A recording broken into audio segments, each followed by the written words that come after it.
Yo, what's up, everybody? It's me, Tim Keys, and I'm back to do a round two discussing AI and its impact across different industries abroad, as well as the music business. There's a couple of articles I want to look at, as well as some other technologies that I kind of want to just point out, and you can do with it as you please. But the first thing I want to talk about is the article from TrackLib. Now, this came out a couple weeks ago, and basically, this article is titled Artificial Digging and discussing how AI has now revealed what producers have sampled.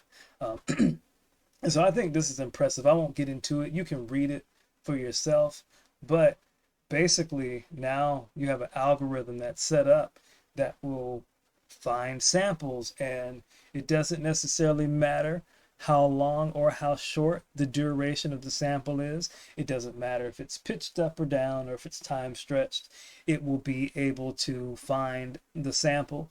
And, quite frankly, this makes sense just from a technological standpoint. If you think about the technology that we have available to us as beat makers and creators, we have devices like Isotope that will literally take music and create stems from it and separate those stems and divide the music up into the drum part, the vocals, the instrument, and so forth. There are a couple of other programs that do it. Some, in fact, do it for free, like Lalau AI.com. I apologize if I'm mispronouncing it. I have done a video review with it on this channel about a year or so ago. And yeah, so there's multiple technologies uh, that allow you to split stems and break down music into stems and get your individual parts out. And so when you think about it, just from that standpoint alone, it would make sense that at some point in time, technology would be able to find out the ability to determine who used what for samples. And, you know, when you think about how the majority of us samples, you take that riff from a song, James Brown, and then, you cut it up into pieces and replay it at different intervals and at different time intervals and rhythms and whatnot. But regardless if you pitch it up or down, for the most part, you can figure out, who sampled what, because all you have to do is, like, especially once you hear the the sample itself in the context of how it was played before it got modified, and then you listen to, the modified version, most of the time you can hear it. What is impressive, however, is the situation with I think it's the Mob Deep Shook Ones too, and how, I mean, that song had been, pretty much mysterious since the 90s, and it took about 20 plus years, and they were finally able to figure out where that sample came from. Now, in respect to this article specifically, it will create, both some pros and cons. Cons for people who are, sample-based producers who, make their music and whatnot, and they want to chop up the sample in such a way that they want to avoid having to do a payout to the initial creator. It makes sense to kind of want to take those roads because maybe you don't have the money or the funds to clear a sample. Maybe you just want to mess around and get that song out there and show people what you've done. And so it's understandable from both sides. And then, especially for those of us who are into the history of hip hop or just sampling, because it's not like hip hop was the only genre to do sampling. You got house music, techno, etc., etc. So there's other genres of music out there that do this, but nevertheless, to have that, you know, that reality of, you want to be able to sample and maybe not necessarily pay the content creator, the initial creator of that, song that you sampled from, is a common thing. And so a technology like this kind of can be disruptive because now you have an algorithm that is supposedly able to find out, how many samples or what sample singular you used in your product. So in that sense, it's a bummer. You know, if you were trying to get away with sampling and chopping stuff up and so forth, you might have a new level of difficulty doing that. On the other hand, I see the pros in it because if you are someone who makes music yourself and the shoe is on the other foot, you're going to want your stuff protected as well. Like you're going to want to make sure that your music is, you know, covered so that you can get paid all of your money's worth for what you created. And, you know, generally speaking, most people who are trying to do this professionally to some extent, you know, you want to get paid for your work. So you want to have people that you can do good business with, and hopefully you're trying to do good business with other people. So something like this actually protects you as well. But I mean, this is a testament to how powerful AI is. Now, you know, I don't want to go into doomsday and all that good stuff, blah, blah, blah. You know, this is what it is from the standpoint of sample based producers. It will impact folks how it will impact folks. I think TrackLib, you know, obviously TrackLib being a company who allows folks to use their services and obtain licenses and things of that nature and get clearance for samples very easily, or easier comparatively speaking.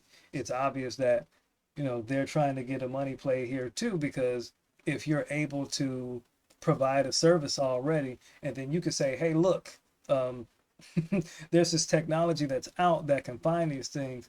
Well, if you want protection, come sign with us and, you know, take advantage of our services, and you can get those things and get those clearances. They'll come easier and you don't have to worry about the hassle. You just pay the monthly fee or whatever it is, and you can have those services. I think it's actually smart for TrackLib to do this. And I think if you're someone who does, you know, sample based production, I think this is a good deal to kind of look to. And I would highly recommend getting a copy of those statements, because you never know, like if the company goes out of business or something like that, and you did sample and you got the clearance, you want to have that paperwork in order so you don't have problems later on. But again, this is for people who do sample based production and want to monetize those services. So yeah, that's that, and I kind of want to move on. Next, I want to talk about emergent drums. Now, this has been around for a while as well, and the cool thing about emergent drums is it has AI algorithm working to create samples right out the rip. So I don't know if it does 808s. I assume it could probably do a multitude of things. You can see here it has a layout similar to the MPC layout, where you can generate various tones of basses, different noises, hi-hats, closed, open, different kicks, toms, etc., etc. It's all there, and the cool thing about it is you can kind of generate the sound you want and make adjustments. Now, I'll be honest, I'm kind of kicking myself because there was a company, I think it was Audio Plugin Deals. They initially had this plugin for about $50. And the cool thing about this situation is if you're someone who's looking for drums, this will do it for, you know, for the price. But once you get those drum samples that they generate, it's all royalty free. And so I like the philosophy of the company. I saw an interview with DJ at McCree, and one of the, you know, representatives from this company, and their thoughts were like, we don't want scarcity when it comes to things like sounds, and we don't want scarcity when it comes to things like being able to have the ability to monetize. So I think it's great for that company that they do that. And I mean, if this item is truly able to generate raw signals from scratch and make that into, you know, tangible, functional, usable drum kits, I think that is awesome, because in the music space, that's one of the things that makes or breaks production hugely, especially in urban music, hip hop, rap music, trap, UK drill. It's all in the drums. Now, how well it implements that, it's a different story. But a tool like this at your disposal, you can kind of, if you're someone who doesn't like drums and you're somebody who wants to go a different way besides sampling, then this is a good option. And again, this is all done by artificial intelligence. So, we have a lot of different tools available to us now that we didn't have. And then over here we have the voice AI slash voice changer. And again, this is another one of those tools where it's like, this kind of makes sense from a standpoint of just natural progression. If you think about any technology that's voice to text, text to speech, which has been around for years, well, this is the next step. If you've ever utilized voice to text or text to speech, pardon me, then you know that you have different options for voices that you can utilize to read back to you. Sometimes you have to pay for those services, but oftentimes they have free options available. I use them with my students for those who struggle to read. And so something like this is a cool progression per se, because now you can get you can get your voice to sound like, whatever said celebrity you want. And so, again, like, this stuff is available and it's here. That's this stuff is here, it's not going anywhere. And I do think in a lot of ways it will disrupt an industry or multiple industries, just because, as people and businesses, we're always looking to save money. So if we can cut out the middlemen, or we can cut out the weakest link or the most time consuming process, and streamline a process, we'll do it, because time is money. And here it is with AI. I mean, AI will do its thing in these different industries because it'll just save people time and allow for a different level of creativity. Now, on the other hand, I don't think it's doom and gloom per se, because you have to, as a person, be able to utilize and leverage that AI to make it work. But I think, again, as I said in the other video, when it comes to businesses wanting to be able to, you know, make music per se, and you don't necessarily want to have to pay somebody or hire somebody as a designated music creator for a company. Well, you don't have to license anything from a person anymore or pay a fee. You just get one of these AI generators to do it for you. And so, depending on what your tastes are and what you're looking for as a company, I mean, it cuts out the middleman. And unfortunately, it means it cuts out some of us as well. On the other hand, this is kind of the natural progression of things. When you think about how technology has evolved in the last 20 years, for those of us who've used different drum machines and keyboards and synthesizers and things of that nature, we use these tools because it makes things easier. And then if you think about our music in the last decade, like that is when things really began to change. Like, FL Studio is a DAW that is made by people who are not musical, and it allows non-musical people to have musical expression. And I've seen videos where you have folks, 4 clicks, they can have a whole song in 4 mouse clicks and be done. And so, again, this is the natural progression of that, where now you don't have to have 4 clicks per se. You could just type in the type of track you want and it'll spit it out.